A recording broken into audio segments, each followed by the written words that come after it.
In 1945, the Bretton Woods Agreement established the dollar as the world reserve currency, which meant that international commodities were priced in dollars. The agreement, which gave the United States a distinct financial advantage, was made under the condition that those dollars would remain redeemable for gold at a consistent rate of $35 per ounce.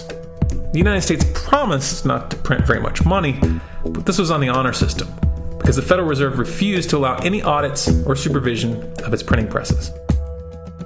In the years leading up to 1970, expenditures in the Vietnam War made it clear to many countries that the U.S. was printing far more money than it had in gold. And in response, they began to ask for their gold back. This, of course, set off a rapid decline in the value of the dollar. The situation climaxed in 1971 when France attempted to withdraw its gold and Nixon refused. I have directed the Secretary of the Treasury to take the action necessary to defend the dollar against the speculators. I have directed Secretary Connally to suspend temporarily the convertibility of the dollar into gold or other reserve assets, except in amounts and conditions determined to be in the interest of monetary stability and in the best interest of the United States. This was obviously not a temporary suspension, as he claimed, but rather a permanent default. And for the rest of the world who had entrusted the United States with their gold, it was outright theft.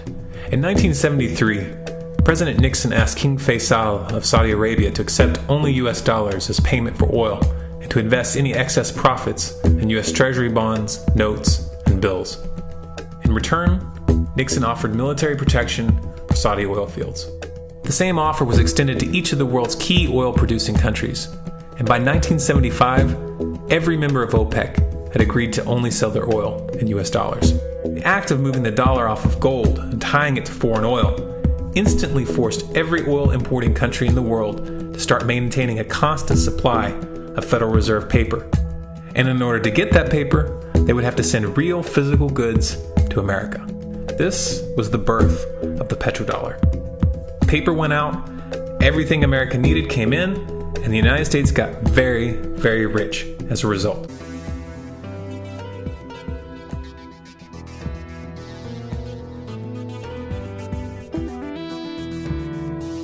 In November of 2000, Iraq began selling its oil exclusively in euros.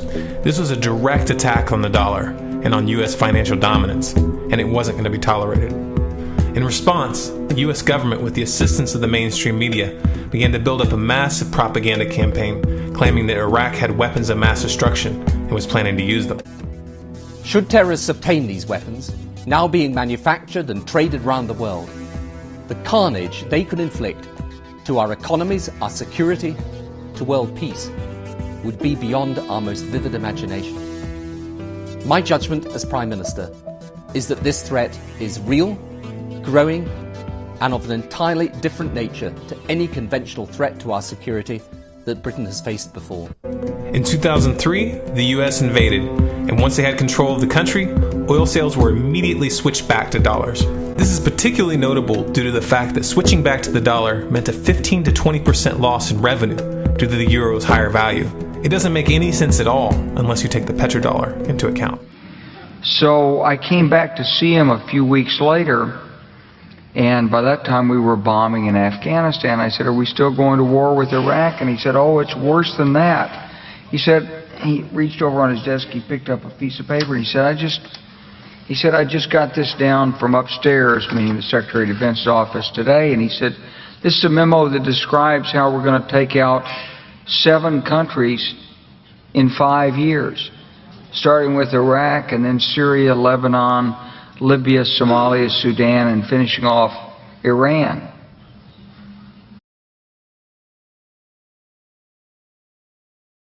In Libya, Gaddafi was in the process of organizing a bloc of African countries to create a gold-based currency called the dinar, which they intended to use to replace the dollar in that region.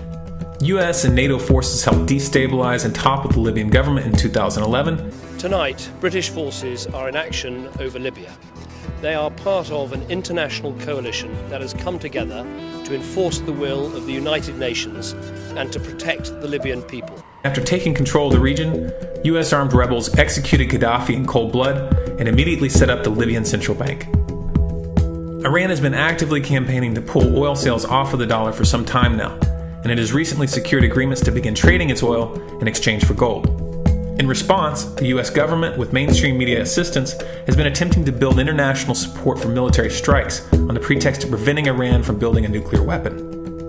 In the meantime, they established sanctions which US officials openly admit are aimed at causing a collapse of the Iranian economy. Syria is Iran's closest ally, and they are bound by mutual defense agreements. Russia, China, and Iran have all explicitly sided with the Syrian government. Russia is providing air support, advanced anti-aircraft missile systems, heavy weapons, and training. Iran, for its part, has troops on the ground. For the time being, China is more preoccupied with the ongoing tensions in the South China Sea, and has not flexed its muscles in Syria as of yet. However, they should always be considered a wildcard variable. The current Iraqi government is also a wildcard. In 2015, they began to indicate where their loyalties lay in several meaningful ways. For example, they told the US government that new ground operations were not welcome, while at the same time announcing that they intend to look to Russia for military assistance. The list of countries pushing for regime change in Syria is a bit longer. United States, France, England, Germany, Saudi Arabia, Jordan, Qatar, Turkey, and Israel. If seeing all these characters in bed together strikes you as strange, looking at their motives will clarify things considerably. There isn't just one motive for this bloodbath. Rather, there's a matrix of motives which intersect in some rather odd places. Of course, money had to play a role. In 2009, Qatar put forth a proposal to build a natural gas pipeline which would have passed through Saudi Arabia, Jordan, Syria, to Turkey, and into Europe. The president of Syria, however, rejected this proposal. Instead, in 2011, he forged a pact with Iraq and Iran to run a pipeline eastward, cutting Qatar and Saudi Arabia out of the loop completely. It was around this time that jihadists began flooding into the region intent on ousting Assad. The West presented these groups as freedom fighters. Iran is Shia. The current government in Iraq is Shia and has strong ties with Iran. The pipeline deal which Assad accepted would strengthen the Shia bloc and expand its regional influence.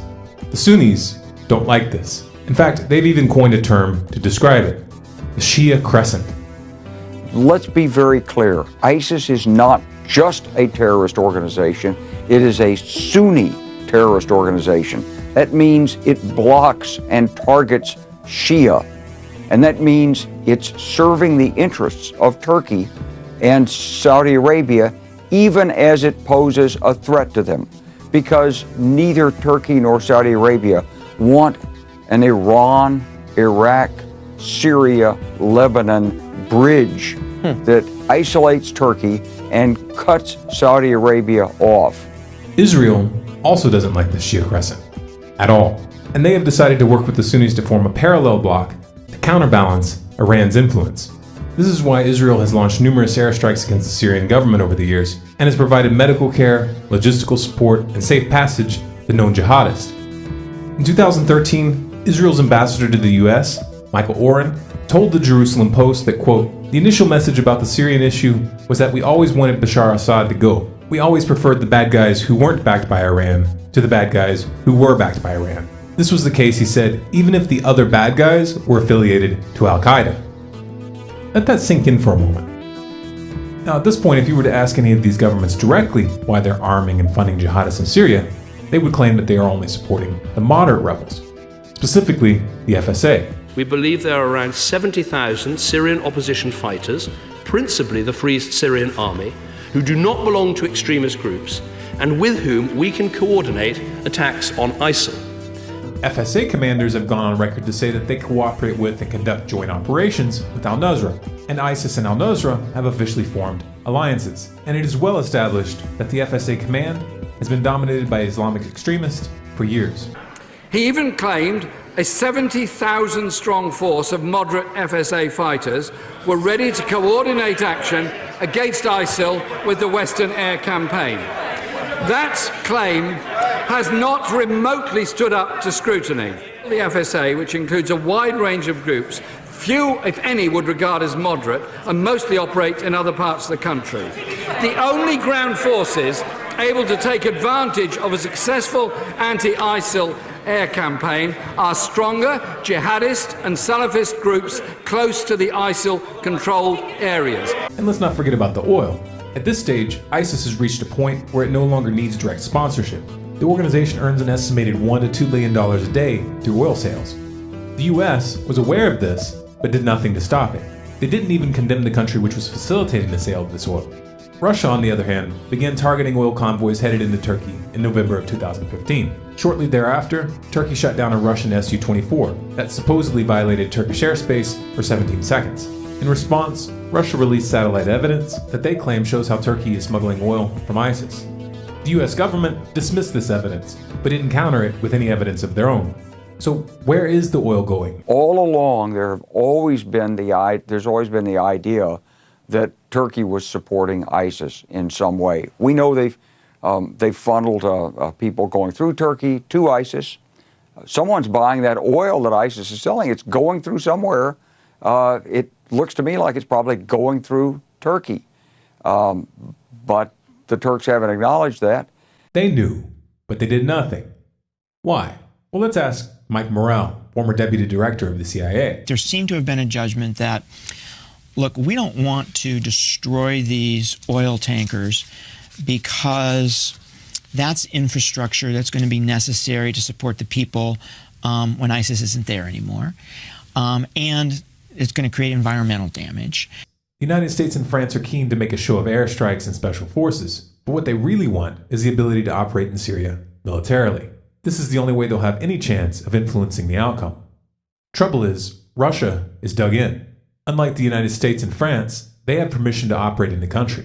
And this has allowed them to set up bases and a strong anti-aircraft defense grid, which at any point could be used to enforce a no-fly zone.